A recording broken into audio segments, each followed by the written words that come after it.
ግድዬ የዳሌው መጨመሪያ የውፍረት እንትን ከወገብ በታች መጨመሪያው የት አለ የት ነው የምናገኘው ብላችሁ ለምጨቀጭቁኝ ሁላችሁ መልስ ነው።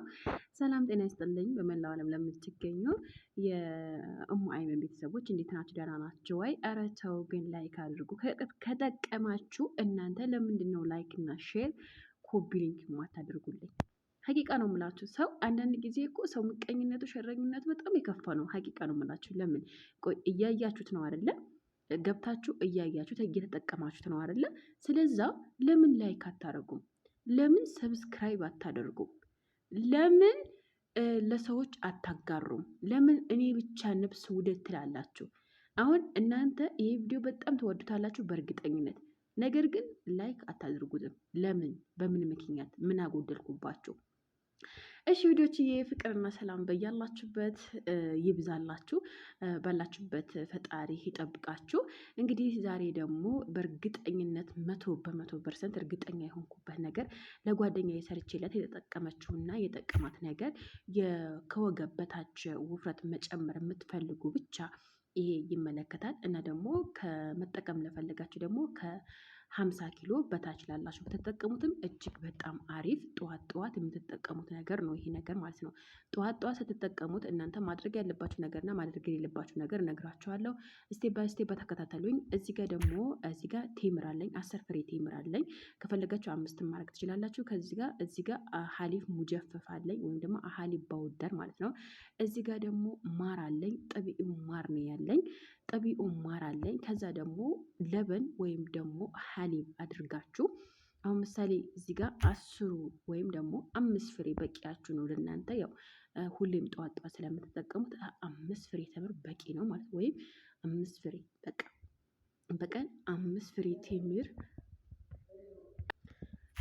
5ቱ ቴምር እዚህ ጋር 5ቱ ቴምር ሀባው ካወጣችሁት በኋላ ከዛ እዚህ ጋር ሀሊብ ፓውደር 1 ማንኪያ በመፍጫ አድርጋችሁ 1 ማንኪያ ትንሹ ማንኪያ አሰል አድርጋችሁ እና ደግሞ 1 ኩባያ ትክክለኛ ወተት አድርጋችሁ በደንብ ፍጩት። በደንብ ድቅቅ አድርጋችሁ ፍጩት። ከዛ ጠዋት እንደ አሲር ወይም ደግሞ እንደ ቁርስ ተመገቡት ማለት ነው። ከዛ ይሄ ከጠጣችሁ በኋላ ለውዝ የለውዝ ቅቤ ታውቃላችሁ መቼም። የለውዝ ቅቤ በጣም የሚያወፍር የለውዝ ቅቤ ነው እና ከወገብ በታች መወፈር ለምትፈልጉ ቦርጭ ሳይወጣባችሁ ውፍረቱን መጨመር የምትፈልጉ ከሆነ በደንብ ተከታተሉኝ ማለት ነው። እዚህ ጋር ይሄ ጠዋት እንደ ቁርስ ወይም ደግሞ እንደ ቡና መጠቀም ትችላላችሁ። ይሄ ከፈጭ 3ቱን ወይም ደግሞ 4ቱን ወተት የማትወዱ ከሆነ ውሃ አድርጋችሁ ፈጭታችሁ መጠጣት ትችላላችሁ። ነገር ግን ሀሊብ ፓውደሩ ግዴታ አስፈላጊ ነው ማለት ነው። ያው እንደ ወተት ስለሚቆጠር ማለት ነው። እና 5 ፍሬ ቴምር ልጣችሁ ፈጭታችሁት እና ደግሞ እዚህ ጋር ሀሊቡ አለ፣ እዚህ ጋር ሰሉ አለ። አንድ ላይ በማሽን አድርጋችሁ ፈጭታችሁ እንደ አሲር ጠዋት ከእንቅልፋችሁ ከተነሳችሁ በኋላ መጠቀም ትችላላችሁ። ከዛ በኋላ ላይ ምን ታደርጋላችሁ? ምሳ አካባቢ ሲደርስ ደግሞ ወይም ደግሞ ይሄ ካላጠገባችሁ ምንድነው የምታደርጉት? ልክ በጠጣችሁበት በ2 ሰዓቱ ሙዝ የለውዝ ቅቤ 2 ማንኪያ 1 ሙዝ የሾርባ እህል ካላቸው የሾርባ እህል አንተክትካችሁ መጀመሪያ ላይ አዘጋጁት፣ በወተት አዘጋጁት ማለት ነው። ከዛ በኋላ ይሄ ሙዙን የለውዝ ቅቤውን አንድ ላይ ቆራርጣችሁ እዛ ላይ አድርጋችሁ መመገብ ትችላላችሁ ማለት ነው። ካልገባችሁ ኮሜንት ስር ጥያቄዎቻችሁ ማቅረብ ትችላላችሁ። ሌላው ነገር ደግሞ አብዛኛው የምትጠይቁኝ ሰዎች ደግሞ በእርግጠኝነት ይጨምራል ወይ ብላችሁ የምትጠይቁኝ ከሆነ በደንብ አስረግጬ ለምን እኔ ሰርቼ ለጓደኛዬ ተጠቀሚ፣ በጣም ይጠቅምሻል፣ በጣም ቀጫጫ ናት፣ በጣም ስላችሁ በቃ ሲበዛ ቀጫጫ ናት እና ተጠቀሚው አልኳት። ሰራሁለት። ለመጀመሪያ ጊዜ ደግሞ ሰራሁት። ይሄ ቪዲዮ ታስታውሱ እንዲሆን ይሄ ቪዲዮ ቆይቷል ከሰራሁት፣ ግን ድንጋሜ ነው እየሰራሁላችሁ ያለሁት። እኔ ጓደኛዬ በጣም እየተጠቀመችው ከ42 ኪሎ ወደ 58 ኪሎ ገብታለች። አሁን ማሻላ ናት። በቃ ቦርጭ የለባት፣ መካከለኛ ውፍረት ይዛለች ማለት ነው። እናንተም እንደሷ የምትፈልጉ ከሆነ ቦርጭ ሳይወጣባችሁ መቀነስ ለምትፈልጉ ከምሬ ነው የምላችሁ፣ እመኑኝ፣ ተጠቀሙት። ለውጥ ታገኙበታላችሁ።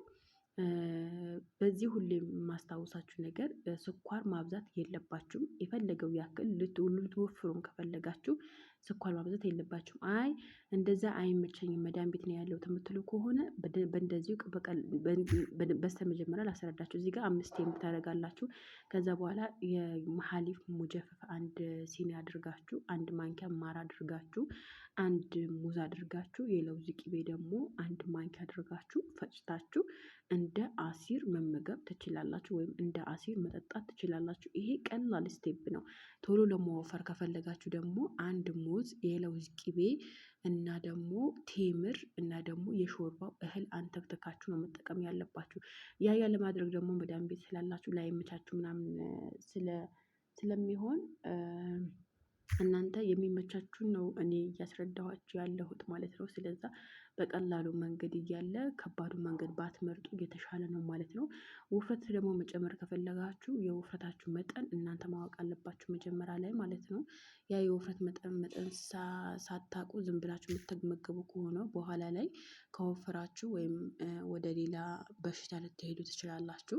እና ደግሞ ውፍረት ደግሞ ለመጨመር በቀላሉ ሁኔታ እነዚህን አይነት ነገር ተጠቅማችሁ ወደ ፈለጋችሁት ውፍረት ልትቀየሩ ትችላላችሁ። ግን እዚህ ጋር እንትን ዝም ብሎ ውፍረት ጨምሬ ወይም ደግሞ ውፍረት ጨምራለሁ ወይም ደግሞ አላግባብ እበላለሁ ብሎ ማለት ይከብዳል። ግን የፈለገው ያክል ደግሞ ጠዋት ይሄ ብትመገቡት ማታ ደግሞ የለውዝ ቅቤ ደግሞ በነጭ ዳቦ ብትመገቡት አሪፍ ነው።